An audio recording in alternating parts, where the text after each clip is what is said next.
Hi everyone. I'm sure most of you do know me. So I want you all to have a look at the picture behind me. What are your thoughts on this picture? Keep those thoughts in mind. Hopefully by the end you'll add to them or change some of them. So if you all don't know, I'm Muslim and I am proud. But after the events that took place in Paris, France on November 13th, there's a lot of negativity in the media about Islam. So in Google, if you go into Google and you type Muslim, Islam or Muslim woman, these are some negative pictures that come up. People think that Muslim women or Muslim girls have no rights or have no freedom, but we do. Look at me, for example. I'm Muslim, I'm a girl, but I don't wear a headscarf. I have the right and freedom to wear one. My mum wants me to wear it, but she's given me the right and freedom of wearing one when I feel comfortable enough. So what is Islam and what do we actually believe in? Islam is a beautiful religion, just like many others. It's a religion of peace and mercy. As a Muslim, I use the word Assalamu alaikum every day of my life. It's a wish for the other person to be blessed with peace. This is what it means to be Muslim. In Islam, we live by the 5 pillars. The first one, worshipping one God. The second one, the commitment of prayer. The third one, fasting in Ramadan. The fourth one, charity and giving back. And the fifth one, the pilgrim of Mecca, which you must do at least once in your lifetime. In this picture, the small dots are actually people. They are all Muslim. They are there worshipping God. This is what Islam is actually about, coming together as one. In Islam, even a smile is charity. But what is happening today? These are some negative headlines that come up online, and this is the latest one that came up this week. I want you all to know that these headlines are actually false. None of them are actually true, and this upsets me because the people behind this are usually ISIS. If you don't know who ISIS is, they are a terrorist organization. They cause nothing but harm and terror to the world, just like what happened in France. 129 lives were lost. But ISIS has one goal.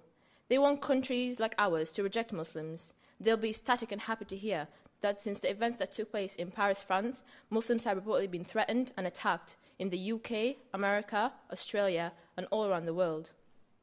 This evil organization have in their minds, if they can get Muslims the enemy of the West, then Muslims in France, America, the UK, and Australia will have no one to turn but to ISIS.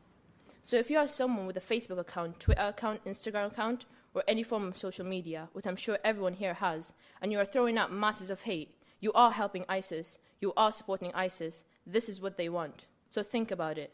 Do you want to be the person helping a terrorist organization? People think that ISIS only kills non-Muslims, but as a matter of fact, they don't.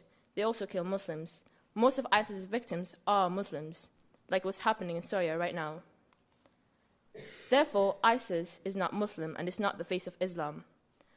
In Islam, we believe whoever kills an innocent person is as if they've killed all of humanity. That's why all Muslims stand together against ISIS. Therefore, terrorism has no religion, and terrorism is not the face of Islam. I had people come to me in school this week and last week telling me because I'm Muslim, I am a terrorist.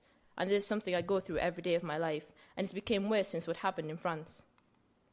But how has this affected Muslims around the world? If you haven't heard, on November 15th, a man pushes a Muslim woman into an oncoming underground train in London.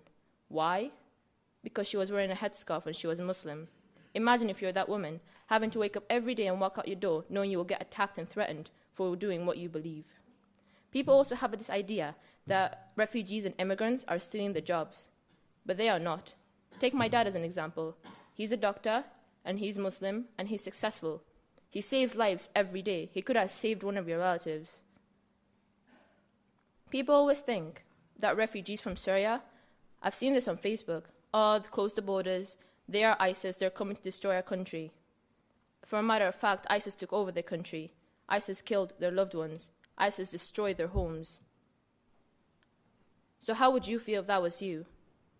Sitting at home, bombs going off, people dying. There's children who are coming into the UK with no families. So how would you feel if that was you in my situation? I have a 7-year-old sister. She came home from school last Monday, crying. When I asked why, she said to me, people are blaming me in school for the Paris attacks. She said, I don't want to go back. I have a brother in year 7. He got bullied last week. People are telling him, your religion is killing people. This is something I have to go through every day. People link us to terrorism, but we are not terrorists. They have hijacked our religion and used it against us. I was in Tesco's just last week. I walked in. The guy was like, these are the people we want out of our country. these are people you don't want around. So imagine if that was you coming into my country and I'm treating you this way. How would you feel? So what can we do about it? We can learn about each other's religions and cultures. We can stop making assumptions. We can be fair to one another. And remember, when you tell someone you are a terrorist because of your religion, it's a hate crime, and you have to report it once you view it. My name is Isra Muhammad. I am Muslim, and I am not a terrorist. Thank you.